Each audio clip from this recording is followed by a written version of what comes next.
For the last little while, New South Wales is on high alert, and I want to deeply thank all those people who've come forward to get tested. It has helped us enormously in relation to dealing with the current outbreaks we're having in New South Wales. It is helping us, as Dr. Chant will explain, on tracing the original cause of the outbreak, and it's giving us some level of confidence in how to deal with the situation in coming days and weeks. So I really want to thank everybody, especially in the communities of southwestern Sydney. Your response has been outstanding. Please continue to come forward and get tested according to the health advice. If you've been to any of the venues that have been mentioned in that period of time, please come forward.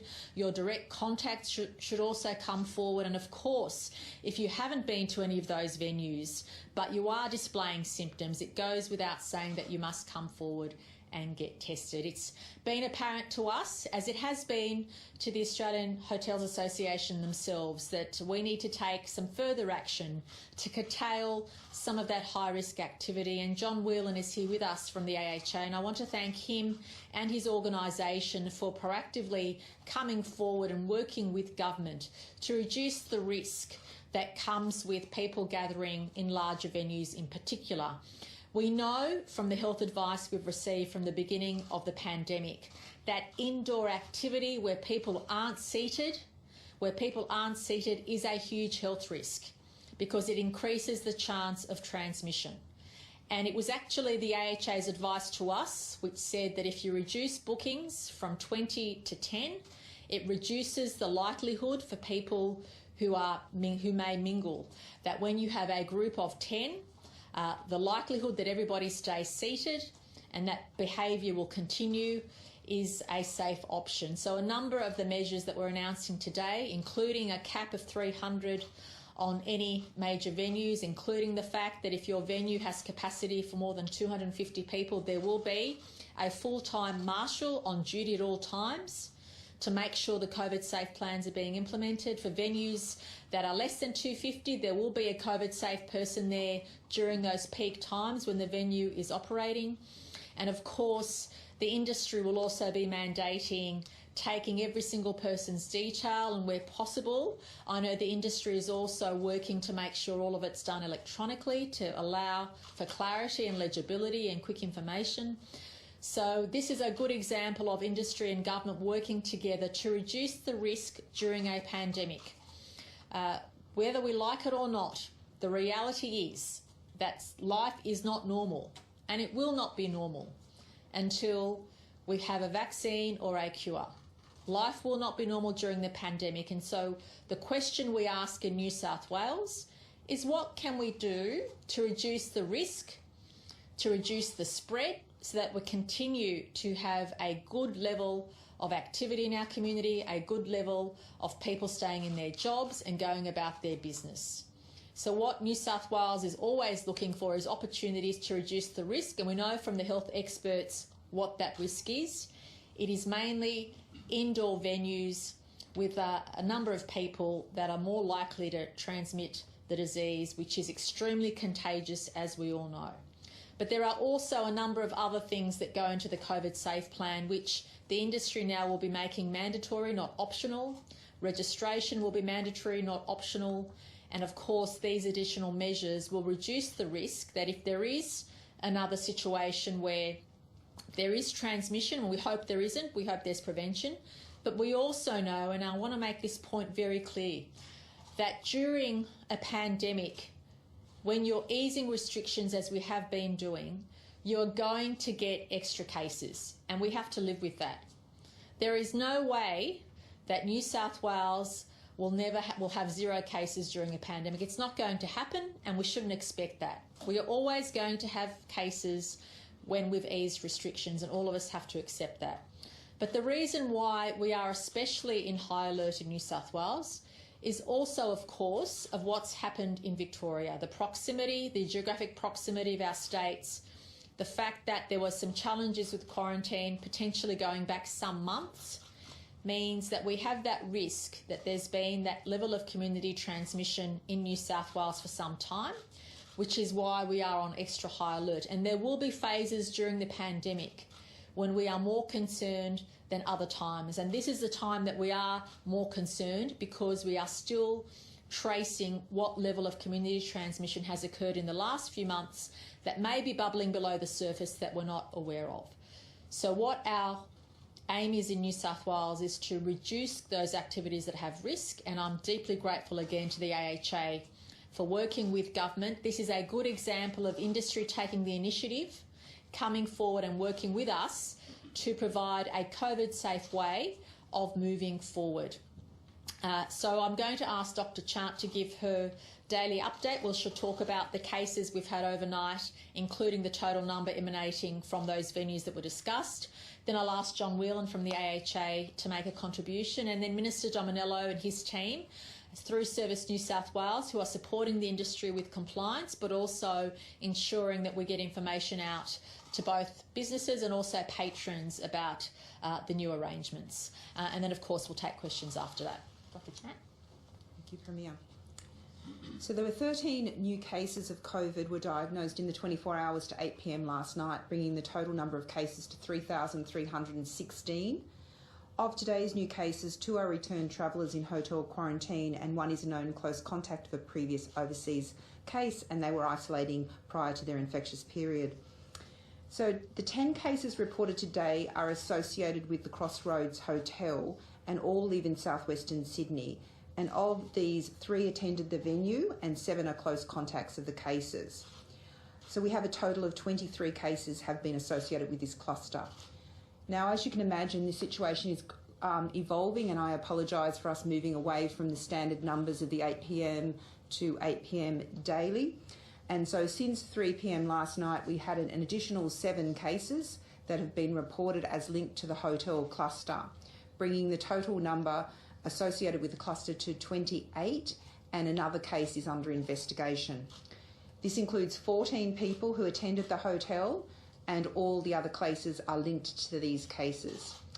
So the new cases are a 40-year-old southwestern Sydney woman who attended the Crossroads Hotel on the 3rd of July, a 50-year-old Melbourne man who attended the Crossroads Hotel on the 3rd of July, a 30-year-old southwestern Sydney man who attended the Crossroads Hotel on the 3rd of July, 20-year-old southwestern Sydney woman who attended the Crossroads Hotel on the 3rd of July, a southwestern Sydney child who is a contact of the hotel case, a southwestern Sydney teenager who is a contact of the hotel case, and the 80-year-old southwestern Sydney man who is a content of the hotel case, and a 20-year-old southwestern Sydney man who is currently being interviewed by contact tracing experts.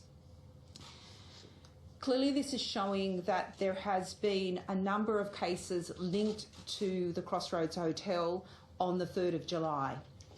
We have reached out to contact those people who are on the 3rd of July, but should you have been at that premise and not recorded your details at that time, we urge you to come forward and get tested, and please isolate yourself for 14 days. Even if you have a negative test, please remain in isolation for 14 days since that you left that hotel. For the period between, we've then extended the period calling everyone to isolate and come forward for testing for anyone who was at that hotel between the 3rd and the 10th when the hotel was closed for cleaning. It is essential that people come forward for testing. This will now enable us to understand the scope of spread associated with that facility, and remembering that there were other hotel staff who were positive who were working on other days. I'd particularly like to call out any members of the community who were at the hotel on the 9th of July, but also the 4th and 5th of July in particular. But we are urging anyone who was there between the 3rd and the 10th of July to self-isolate and get a test, and even if that test is negative, remain self-isolated for 14 days.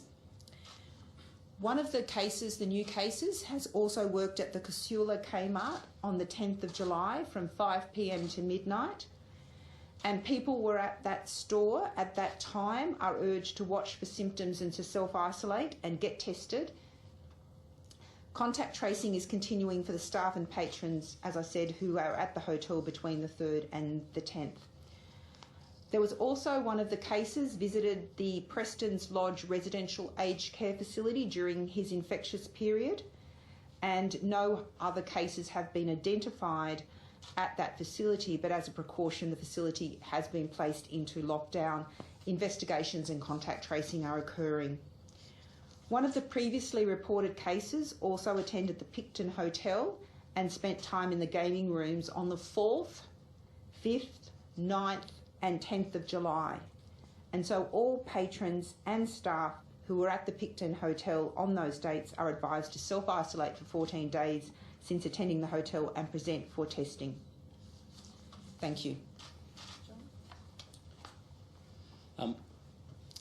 Thank you very much. I'm very pleased to be here today to support these changes to the requirements that are impacting hotels. We certainly believe that hotels in New South Wales absolutely need to do our part in stopping the spread of COVID throughout the community. A couple of the measures in particular we're particularly supportive of, and we actually approached government to say that these should be strengthened. The sign-in provisions we believe are very important, particularly in assisting health in that tracing ability going forward should there be a case. What we had was a situation from the 1st of June where everyone was required to sign in, and that was done. But then from the 1st of July, when the restrictions were eased, that requirement only went back to one person per group was required to sign in. We went back to government and we, recognising the circumstances had changed and the situation we're in, and also acknowledging that we need to do everything we can to assist health in trace those individuals that might be in contact with those people who have contact. We suggested that we bring it back to the original scenario where every individual was signed in and we had their details. And another measure that we also were very supportive of is this COVID safety hygiene marshal inside the venue. For the larger venues particularly, we think that will really enhance the safety within the venue in terms of social distancing, in terms of hygiene, in terms of cleaning in the venue. And we also think that it will actually make our patrons feel more comfortable coming to the venue, knowing that the venue is taking that extra step to ensure that it is a safe venue. So very pleased to be here today and certainly support these measures introduced by the government. Thank you. Well, June was all about educating and working with the various industries to get them up to speed. July is always going to be about compliance, and today is a step in that journey. We are cranking up compliance, and today is a step in that journey. And I want to thank the AHA for working with government, coming forward with some meaningful solutions around how we can reduce the risk. One of the other things that we've introduced that is, as of 12:01 a.m. on Friday, every pub in New South Wales must download a COVID-safe plan and must register that plan with Service New South Wales. I repeat that.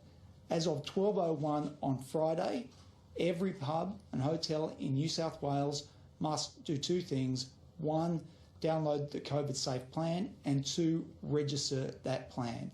I think that is a very big step forward, and I also welcome the fact that attendance sheets are going to be absolutely mandated for every pub and hotel in New South Wales, again, come 12:01 a.m. on Friday. These, together with the other measures that the Premier has already announced, will go a long way in reducing the risk.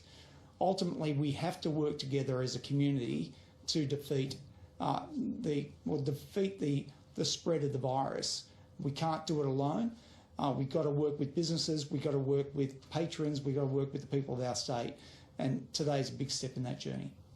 Premier, it's just essentially admitting that those restrictions weren't tight enough, that those controls weren't there, and it's got away for us. No, I think what is really important to note and the genomic testing or the detailed detective work that's being undertaken by health, it's important to note that it's highly likely, as I said last week, and potentially before then, highly likely that given the evolving situation in Victoria, that we did have, or New South Wales was exposed to underlying community transmission from that state, and the work that health is doing, whilst it's yet to get to that conclusion, demonstrates there is no doubt that the impact of what's happening in Victoria has impacted New South Wales, and that's why we are in a state of high alert. And this is, as I said, when the Victorian situation was evolving, this is a new phenomenon now for our continent, where previously, prior to what occurred in Victoria, the vast majority of cases in Australia were from overseas travellers and their direct contacts. We are now at a very different phase in the pandemic, when the vast majority of cases in Australia are from community to community transmission, and that impacts the way in which we deal with the disease. And I want to be very clear about that. That is why we closed the border. That is why we are taking extra measures on what might be considered more high-risk areas where contagion or spread of the disease can occur. Now, when you have a new evolving situation, when there is a new phenomena that is amongst us, you have to act accordingly, which is why New South Wales took the unprecedented step of closing our border for the first time in a century with Victoria, for issuing those permits to the border communities, and now in working with industries like the hotels to curtail any behaviour that could spread the virus in an unnecessary way. And that is obviously the phase that we're in. It's about managing situations as they evolve, and it's about making sure as much as possible that we control the spread of the virus.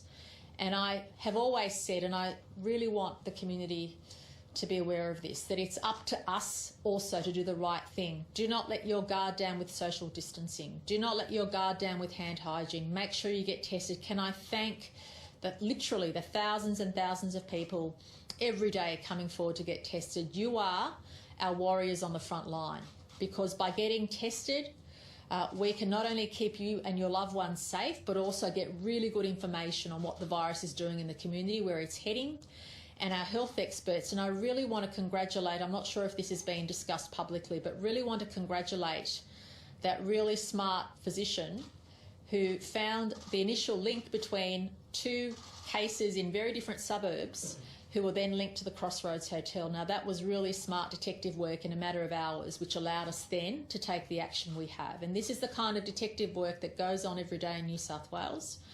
But it also means that when our health officials have to deal with contact tracing, it is much easier to deal with a venue with a maximum of 300 people than it is for a venue that might have 600 or even more numbers. So this is all about reducing risk. It's about containing the spread. And it's about sending a strong message to the community that we continue to be on high alert. And every time we leave the home, we need to be aware of the vulnerabilities that exist, the way in which the virus spreads, and also the fact that as restrictions ease, coupled with the risk from Victoria, that we are in a stage of high alert. So anything we can do to curtail that risk is action we will take.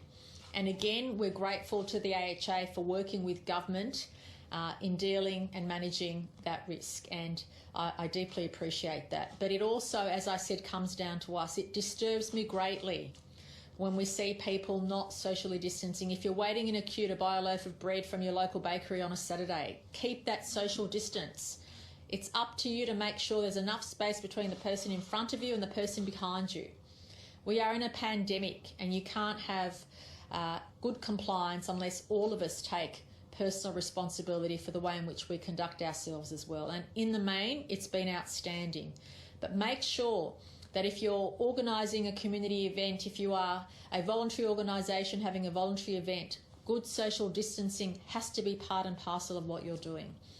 I cannot stress that enough. It's the advice our health experts have been giving us. We know exactly on paper what needs to happen. Now it's up to us to make sure it happens. If that means working with industry to reduce risk, we will do that. If that means making sure we encourage people at all times when they're leaving the house to think about their day and what they're doing and how it impacts others, absolutely that's the case.